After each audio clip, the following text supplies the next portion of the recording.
बात हो रही है, प्रधानमंत्री ने अपने भाषण में एक बार फिर जो चेतावनी दी या आगाह किया कि फ्री वाली पॉलिटिक्स या ऐसे लुभावने वादे करने वालों से सावधान रहिए, वरना राज्य और देश ऐसे ही दिवालिया होते हैं। राजस्थान के चुनाव की लेकर बात हो रही थी। आज अशोक गहलोत साहब ने कुछ घोषणाएं की हैं, 100 यूनिट तक मुफ्त बिजली, 200 यूनिट तक जिनका बिल आएगा उनके सारे चार्जेस वगैरह माफ करने की बात हो रही है। प्रदीप जी ने ब्रेक से पहले कहा कि ये फ्री की गारंटी जो है किन किन परिस्थितियों में काम करती हैं। अजय आलोक साहब, अब उन्होंने ओल्ड पेंशन स्कीम का भी जिक्र किया। कई बार सरकारें या कई बार पार्टियां ऐसे वादे कर देती हैं, जानती हैं कि या तो हमें आना ही नहीं है सत्ता में तो कोई लेना देना नहीं, या आएंगे तो भी बोझ हम पर नहीं पड़ेगा, आगे आने वाली सरकारों को देखना पड़ेगा, जैसे कि ओल्ड पेंशन स्कीम। नहीं, देखिए, बिल्कुल प्रदीप जी ने ठीक कहा कि वेलफेयर स्टेट है। और माफी चाहता हूं वेलफेयर स्टेट, अजय भाई माफी चाहता हूं, आलोक जी से था मेरा प्रश्न, माफी चाहता हूं आलोक जी।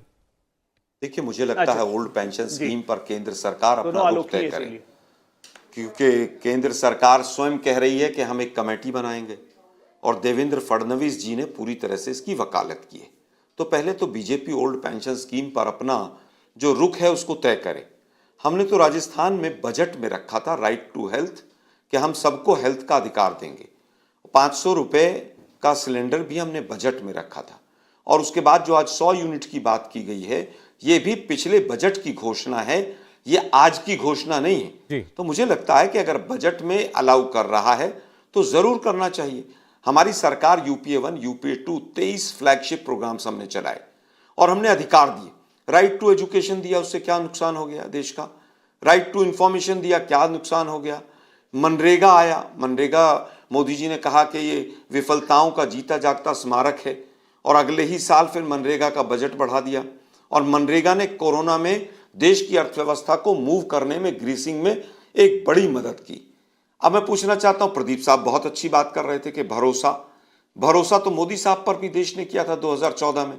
अच्छे दिन आएंगे, बहुत हुई महंगाई की मार, अब की बार उनकी सरकार, बहुत हुआ महिलाओं पर अत्याचार, अब की बार उनकी सरकार। अब पहलवानों के साथ क्या हो रहा है देख लीजिए। 410 का सिलेंडर महंगा था, 1150 का सस्ता है। हम आएंगे तो लाल आंख, पीली आंख, सफेद आंख होंगी। हम आएंगे, नोटबंदी होगा तो लाखों करोड़ का ब्लैक मनी निकलेगा, पता नहीं क्या क्या कहा था। स्विस बैंक से सारा पैसा, काला धन वापस आ जाएगा। तो एक भी तो वादा ऐसा नहीं हुआ जो मोदी जी ने किया हो देश की जनता से और वो पूरा हो गया। जहां तक बात गुजरात की है, अजय आलोक जी ने बड़ी बड़ी बातें कही।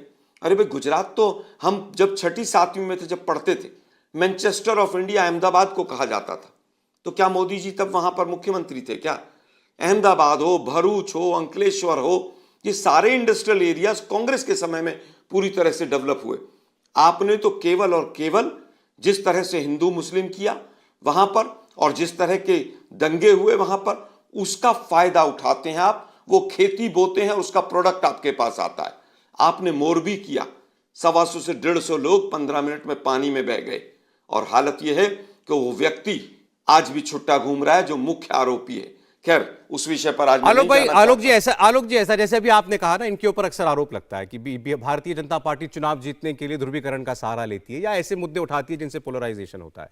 कांग्रेस पार्टी के बारे में धारणा यह है कि चुनाव से जस्ट पहले, जिसको आप वेलफेयरिज्म कह रहे हैं, अभी शब्द इस्तेमाल हुआ था, वेलफेयरिज्म के नाम पर टोकनिज्म करती है। फिर वो कर्ज माफी की बात करेगी, फिर ये यूनिट बिजली फ्री, फिर इस किस्म के वादे, तो जो फिस्कली प्रूडेंट ना हो।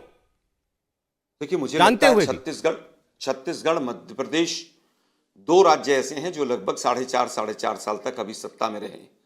आप उनकी तुलना हरियाणा से कर लीजिए, पड़ोस का राज्य है, राजस्थान का, और मध्य प्रदेश उनके दोनों के बीच में। दोनों के किसी भी आंकड़े से तुलना कर लीजिए, उन्होंने तो वेलफेयर स्कीम्स नहीं चलाई। या हम इनको वेलफेयर स्कीम्स कहते हैं। और मोदी जो है खीज में, मोदी साहब इनको रेवड़ी और तमाम शब्दावली इस्तेमाल करते हैं। प्रदीप साहब ने अभी कहा कि इसका तय फैसला सुप्रीम कोर्ट करेगी। मोदी साहब, आप देश के प्रधानमंत्री, क्या आप इतने छोटे से सवाल का फैसला नहीं कर सकते? आप जब स्कूटी बांटते हैं गुजरात में, जो गुजरात अपने आप में संपन्न है, तो इसको रेवड़ी कहें कि नहीं कहें? अब हम पूछना चाहते कि गरीब गरीब क्यों हो गया, अमीर अमीर क्यों हो गया? 6.5 करोड़ लोग बिलो पॉवर्टी लाइन वापस क्यों चले गए? हंगर इंडेक्स से लेके सारे इंडेक्सेस में हमारा कल तो प्रधानमंत्री ने राजस्थान के भाषण में कहा कि ये अब सारी अंतर्राष्ट्रीय मानकों में दिखने लगा है कि भारत अति गरीबी को जल्द से जल्द खत्म करने वाला है। एक्सट्रीम पॉवर्टी भारत में खत्म होने वाली है। मुझे लगता है मोदी साहब केवल भाषण देते हैं। अच्छा। मोदी साहब तो लाल किले की प्राचीर से झूठ बोल जाते हैं। आप 5 भाषण उठाइए, 1 लाख करोड़, 2 लाख करोड़, 4 लाख करोड़, 5 लाख करोड़, और वो बिहार का मुद्दा भूल गए। 80,000 करोड़ दूं, 90,000 करोड़ दूं, 1 लाख करोड़ दूं, वो श्रीनगर का भाषण भूल गए। मोदी साहब केवल भाषण पर जिंदा है, लेकिन अब देश की जनता समझ गई। आज आलोक जी ने एक बहुत अच्छा, एक अंतिम कहना चाहूंगा, बहुत अच्छी बात कही इन्होंने। मैं क्या बताऊं, क्या ये मेरे बस में है, ये तेरे नस नस में। तो बीजेपी के नस नस में झूठ है, बीजेपी के नस नस में गुमराहपना है, बीजेपी के नस नस में उसको किस तरह से सपने बेचे जाएं वो है। बीजेपी के नस नस में है कि गंजों को कंघी बेची जाए। अच्छा, ठीक। बजट 1 साल का होता है। अजय आलोक जी जवाब दे रहे हैं। सपने 2047 के होते हैं। 2047 में ऐसा उत्तर दे दें, फिर मैं आ रहा हूं आपके पास। इनकी अरे मुझे भी बोलने दीजिए, खट्टे उत्तर ले लीजिएगा। नहीं, ज्यादा जमा हो जाएगा, आप बोल लीजिएगा, मैं आऊंगा आपके पास, जवाब ले लेता हूं।